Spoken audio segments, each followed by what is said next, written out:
Vamos iniciar a nossa segunda aula da disciplina Literatura Portuguesa no século XIX, com o nascimento do romantismo em Portugal, onde estudaremos essa figura icônica do escritor Almeida Garré. Ele que é, sem dúvida, o principal nome do romantismo em Portugal. Ele nasceu em 1799, morreu em 54, 55 anos de vida, e foi o grande responsável, né, por essas mudanças políticas, culturais, sociais, por quais passavam ali Portugal. Por essas mudanças se fazerem também presentes na literatura e na língua portuguesa. Então, Almeida Garré viveu e fez ali a sua obra na conjuntura histórica da ascensão do liberalismo, e o seu nome esteve no centro das mudanças literárias, das mudanças culturais do país, onde se tornou uma das figuras mais controversas. Então, a transformação histórica, né, que provocou as mudanças na literatura que resultaram na fusão do romantismo e do liberalismo, passam pela figura deste escritor, do Almeida Garré. A proposta do romantismo português, na sua primeira fase, era tão estética quanto política, assim como nós vimos, né, durante o curso aqui também no Brasil. O romantismo, ele foi, em Portugal, assim como na França, identificado com essa ideia de liberdade, dada a Revolução Francesa, né? Os estados se tornaram soberanos, as instituições se tornaram seculares, ou seja, não apostas, né, à religião, e a sociedade ela era concebida na ideia de um contrato social. Então, aquela ideia de posição social atribuída ao nascimento cai por terra, né? E vem a ascensão, o contrato social junto com a burguesia ascendente. Então, o romantismo ele se opõe ao intelectualismo, ele se opõe às regras do classicismo, do neoclassicismo, e o indivíduo se torna o potenciador da criação estética. Então, o sentimento nacional ele passa a exprimir a ideia de que a nação era a versão coletiva do individual. E assim surge, então, o nacionalismo literário. O artista era fiel a si mesmo e ao país a que ele se formara.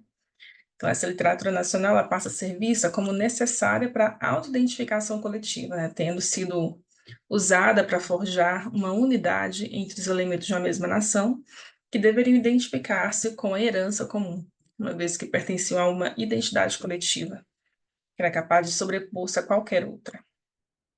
Então, Hobsbawm, ele já divide, né, esse nacionalismo europeu no século XIX em três fases. E veja como ele faz um movimento contrário ao que nós estudamos na literatura, né? Ele, a partir das ideias de sociedade, né, de nacionalismo, de como isso se difunde na sociedade, ele diz que o nacionalismo ele é fortemente marcado pela literatura. Então, na fase A, verifica-se apenas o movimento literário e cultural, né? Como veremos em Portugal, impulsionado por Garré. Então, ele define nacionalismo como isso, um movimento literário e cultural impulsionado por Garré. Na fase B, surge uma campanha política dominada por grupos militares pioneiros da ideia nacional. E na fase C, dá-se esse apoio geral da população às ideias difundidas sobre o nacionalismo. Então, o nacionalismo, neste movimento, a nação era uma comunidade imaginada, uma vez que os membros da nação nunca vão se conhecer ao todo, como se conhecem em uma comunidade, né? Havendo, todavia, essa ideia mental, essa imagem mental de uma comunhão. Então, Almeida Garré, ele é considerado esse introdutor do romantismo em Portugal, e já com 20 anos de idade, é estudante de leis em Coimbra, né? Estudante de direito, ele já escreve. Em 1819, um ano antes da Revolução Portuguesa, escrevia: Ó, quanto te hei de eu ver, pátria querida, limpa de ingleses, safa de convento. Pujando aí, então, as ideias do nacionalismo na própria poesia, né?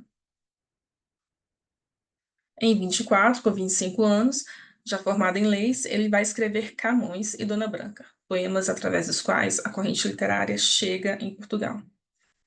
O romantismo chega em Portugal, né, por meio deste poema, sobretudo Camões, e é o marco da literatura romântica portuguesa. Então, com Camões, Garré ergue esse símbolo nacional, exaltando o sentimento patriótico. Ah, Camões, né, que teve então a sua obra, uma das obras consideradas as mais importantes de Portugal, é colocado aqui neste momento por Garré como um grande herói nacional, né? Os Lusíadas eleva Portugal a eleva essa figura mítica da nação portuguesa, né? Como a nação de valentes, homens corajosos, que desbravadores, né? Nessa obra, então, Camões, neste poema, né, Garré, o autor disserta sobre a necessidade de a nação recuperar o seu símbolo para se afirmar. E o nome lusitano ao nome de Camões vai se unir eternamente. E a partir daí, várias personalidades, tanto portuguesas quanto de outros países, passam a apreciar Camões. E no poema de Camões é evidente, então, o forjamento da construção patriótica, né? Observa-se, então, as ideias de liberdade e independência, a exaltação do herói nacional, o poeta com o destino trágico fora da pátria, né? A história, né, de Camões é essa, né? Tem um destino trágico fora da pátria.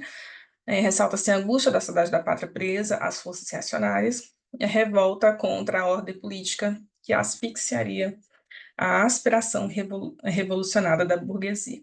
Então, Camões torna-se, assim, o primeiro herói, né, vamos dizer assim, em português, no contexto do romantismo. A figura do poeta Camões, né?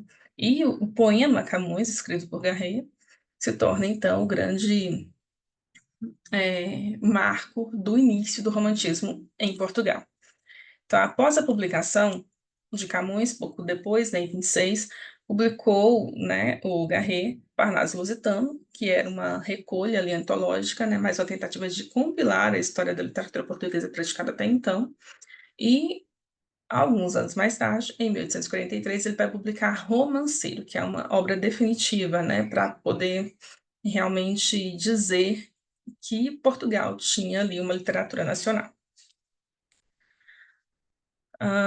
A ideia do romanceiro era a valorização, né, dessa literatura portuguesa, oral e tradicional. Por isso, por causa desta obra, Garré é considerado um poeta que escreve uma literatura fácil de ser lida e fácil de ser compreendida, justamente porque ele vai colecionar ali algumas páginas, né, dos romances populares, que essa ama Brígida, né, a ama do próprio Garré, contou a ele durante a infância. Então, é como se ele estivesse recolhendo ali, né, algumas das histórias populares e compilando, então, neste livro romanceiro, que se torna, então, definitiva para dizer que Portugal tinha uma literatura nacional.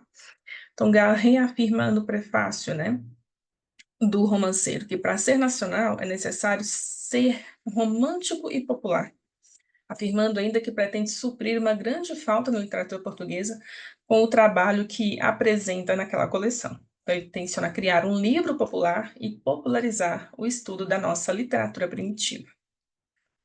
Então, neste momento, vai operar-se uma grande transição no sistema escolar.